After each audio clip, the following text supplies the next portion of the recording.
Wala po tayong kulay-kulay dito, sa totoo lang. Kailangan po yung totoo lang.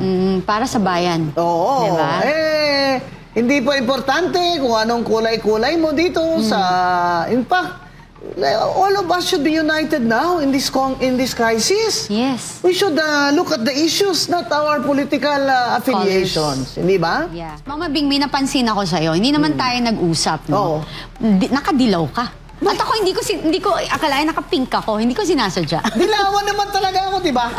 Uring ako na dilawan eh. Yeah. Kami ni Congressman Erice. Yeah. Wala po tayong kulay-kulay dito, sa totoo lang. Kailangan po yung totoo lang. Para sa bayan. Oo. Diba? Hindi po importante kung anong kulay-kulay mo dito sa... In fact, all of us should be united now in this crisis. Yes. We should look at the issues, not our political affiliations. Hindi ba? Yeah. So, grabe na po itong crisis na ito.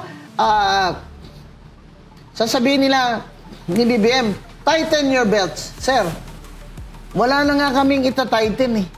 Dahil maliit na kita ng mga tao eh. Tapos tighten your belts pa. Oh, yun yung nakakalungkot, Kombing. Kasi, yun nga, inuulit ko, na lahat ng presyo ng bilihin, commodities natin, ngayon, ang crudo, is ang tataas. Pero yung way of life, living, sweldo ng mamamayang Pilipino, kinikita, hindi nag-i-improve.